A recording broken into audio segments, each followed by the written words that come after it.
નમસ્કાર દર્શક મિત્રો, મારી યુટ્યુબ ચેનલ શિક્ષણ બિંદુ 008માં આપ સર્વનું હાર્દિક સ્વાગત છે। મિત્રો, આપ જોઈ રહ્યા છો કે આજે અમારી શાળા વિનોબા આશ્રમ શાળા ગળત જેમનો સ્થાપના દિવસ છે, તેમની સ્થાપના તારીખ 19 સપ્ટેમ્બર 1966ના રોજ સ્થાપના કરવામાં આવેલી અને તેમના સંસ્થાપક શ્રી જીણાભાઈ દરજી અને વિવિધ કેળવણીકારો દ્વારા એ સંસ્થાઓની સ્થાપના થયેલી। આજરોજ આપ જોઈ શકો છો કે સ્થાપના દિવસ નિમિત્તે જે જૂની શાળામાંથી એક અદ્યતન શાળાનું એક વટવૃક્ષ સમાન ઊભી છે, તો ચાલો આપણે સૌ સાથે મળીને નિહાળીએ અમારી શાળાના સ્થાપના દિવસને, કે જેમાં વિવિધ પ્રકારની રમતો, વિવિધ પ્રકારની સ્પર્ધાઓ જેવી કે ચિત્ર સ્પર્ધા, વક્તૃત્વ સ્પર્ધા અને વિવિધ પ્રકારની કોમ્પિટિશન રાખીને અમારી શાળાના સ્થાપના દિવસને ખૂબ આનંદ સાથે ઉજવ્યો છે। સાથે સાથે આનંદ મેળાનું પણ આયોજન છે, જે આપને ખૂબ જ આનંદદાયી અને પ્રેરણાદાયી રહેશે। તો ચાલો આપણે સૌ નિહાળીએ અમારી શાળાના સ્થાપના દિવસને।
સત્યમ શિવમ સુંદરમ ના નામ સાથે આપણે 19/9/1966થી આપણી શાળાની સ્થાપના થઈ અને આજનો દિવસ આ શાળા માટે ખરેખર ગર્વનો દિવસ કહી શકાય કે આ શાળા જે દિવસે ખુલી હશે તે દિવસે શું નેમ સાથે આપણા સ્થાપક શ્રી જીણાભાઈ દરજી અને એમના જે સહાયક હતા ગોપાલભાઈ હાસજીભાઈ, મને યાદ છે એમની જે વાતો હતી તે હજુ મને યાદ આવે છે કે યોગેશભાઈ બહુ તકલીફ સાથે આ શાળાની શરૂઆત કરી હતી।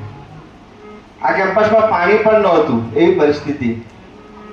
બાળકો શરૂઆતની અંદર બાળકો પણ ન હતા અને ધીમે ધીમે આ શાળા વિકાસમય ગતિ તરફ આગળ વધી અને આજે આપણે એનું સ્વરૂપ જોઈ શકીએ છીએ। ખરેખર આનંદની લાગણી સાથે કહેવું પડે કે આ દિવસ ને ક્યારેય ન ભૂલાય। દર વર્ષે આપણે યાદ તો કરીએ છીએ, પણ 2016ની અંદર અમે 50 વર્ષ આ શાળાના પૂરા થયા ને, ત્યારે એક સપનું હતું કે ખરેખર આ શાળામાં કઈ રીતની વિકાસમય શાળા બની શકે। આ મારી પાસે એક પુસ્તક છે 2010નું, ત્યારે એક સપનું મેં સેવેલું હતું કે આ શાળા કેવી હોવી જોઈએ, હે ને। આની પાછળ મારું સપનું, અમારા સપનાની શાળા, હે ને, આ અમારા સપનાની શાળા મેં ત્યારે વિચારેલું, 2010નું પુસ્તક બનાવેલું આપણું આ શાળાનું, અને એમાં જૂની શાળાનો ફોટો પણ છે। એટલે એ સપનું જ્યારે સાકાર થતા વાર તો લાગે, પણ સપનું આપણે સેવેલું હોય ને તો સાકાર થાય। એટલે ખરેખર મને ગર્વ છે કે જે સપનું મેં 2010માં જોયું હતું ને તે આજે સાકાર થઈ ગયું છે.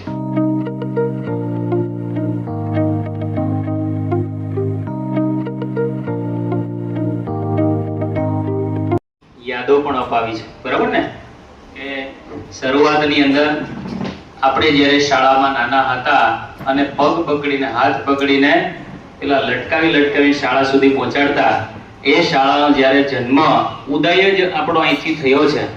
આ શાળા 1966 ની અંદર કલ્પના કેવી હશે મને તો ખબર નથી, પણ અહીંયા યોગેશભાઈ, સગુણાબેન, વિજયાબેન આ બધા હયાત જેણે જોયેલી શાળા છે, જેણે ઝીણા કાકાને મળેલા છે.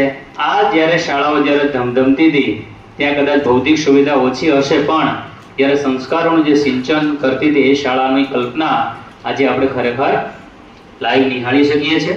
અને અપડેશન સાથે આપણી શાળા છે એ નવી એક ભૌતિક સુવિધા સાથે ઊભી છે, બરાબર ને? કોઈએ કંઈક બીજ વાવ્યું છે, યોગેશભાઈ વાત કરી એમ કે એમને સપનાનું એક બીજ વાવ્યું અને એ ઉગીને અત્યારે શું થઈ ગયું છે? વટવૃક્ષ થઈ ગયું છે, બરાબર ને? એટલે વટવૃક્ષ થઈ ગયું એટલે ધીમે ધીમે એ વડલો છે એ હંમેશને માટે ફળતો અને ફૂલતો રહેશે, બરાબર? એટલે શાળા વિશે એક સુંદર એક દોહા ટાઈપ આપણે કહીએ, એક સુંદર શેર ટાઈપ કરીએ તો કેવી રીતે આપણે એનું વર્ણન કરી શકીએ? તો કે વર્ણનનું તો કોઈ સીમા જ નથી હોતી, કેમ કે શાળા માટે કોઈ વર્ણન ન હોય, જે તમે જ એનું એક પ્રમાણ છો, બરાબર? તો જોઈએ, મારા શબ્દમાં વાત કરીએ તો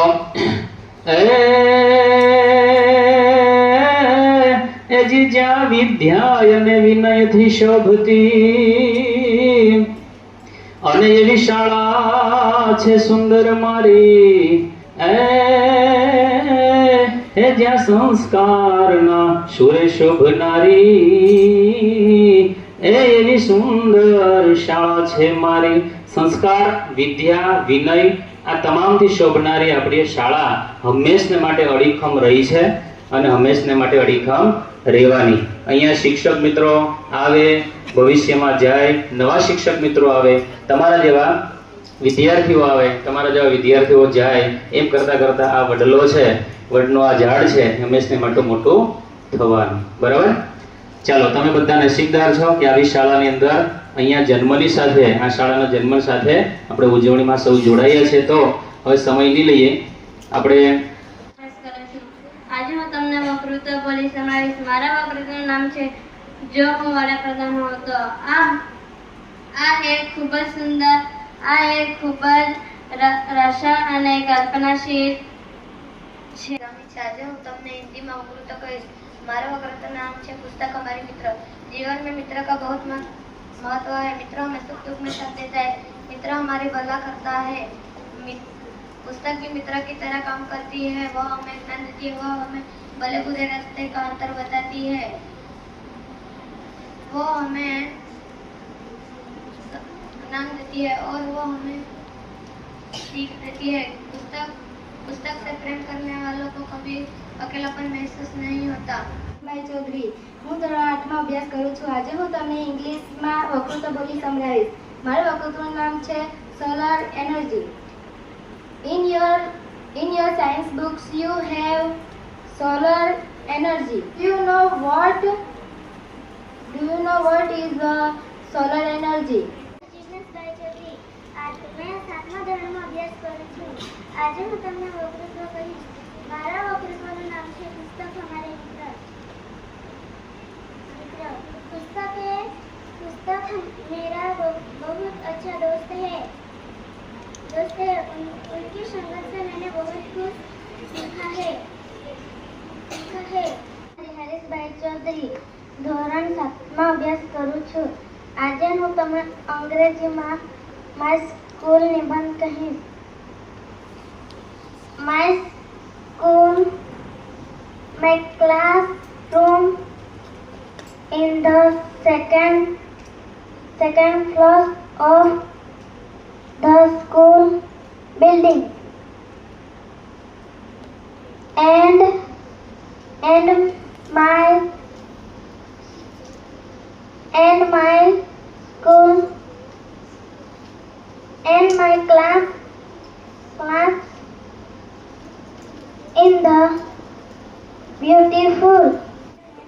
હું સાતમા ધોરણમાં અભ્યાસ કરું છું. મારા વક્તૃત્વનું નામ છે એપીજે અબ્દુલ કલામ.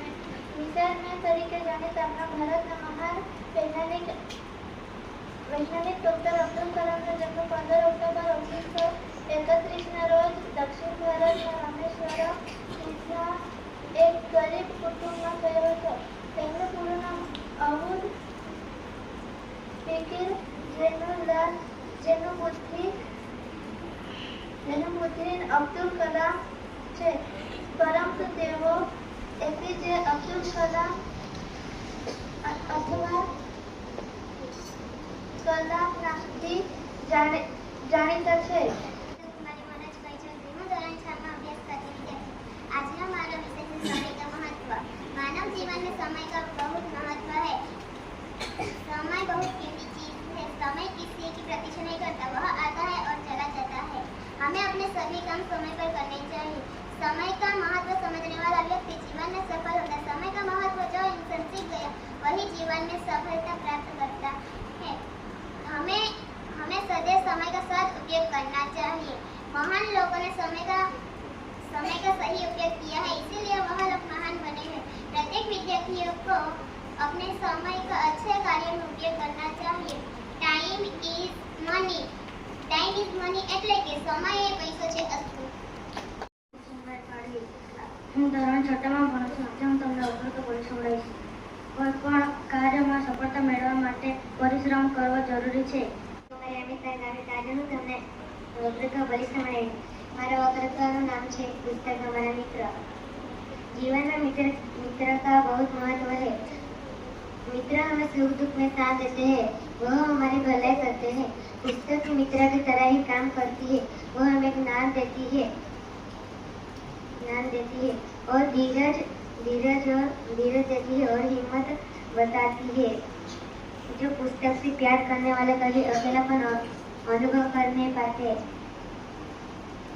वो हमें बुरा भला का अंत बताती है।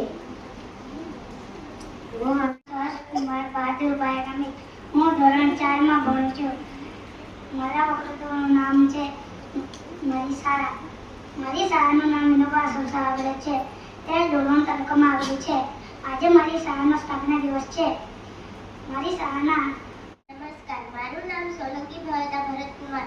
હું ધોરણ 5માં અભ્યાસ કરું છું. આજનો મારો વિષય છે સ્વચ્છતાનું મહત્વ. સ્વચ્છ ભારત અભિયાન ભારત સરકાર દ્વારા શરૂ કરવામાં આવેલ એક અભિયાન છે. આ અભિયાનની શરૂઆત 2 ઓક્ટોબર 2014માં થઈ હતી. તેનો ઉદ્દેશ્ય આપણા ઘરો, આપણા આજુબાજુ તેમજ આખા દેશને સ્વચ્છ બનાવવા છે. મહાત્મા ગાંધીજીનું સપનું હતું કે ભારત એક સ્વચ્છ દેશ બને. હું 5મા ધોરણમાં ભણું છું. મારા વક્તૃત્વનું નામ છે વૃક્ષ આપણા મિત્ર. વૃક્ષ ધરતી પરની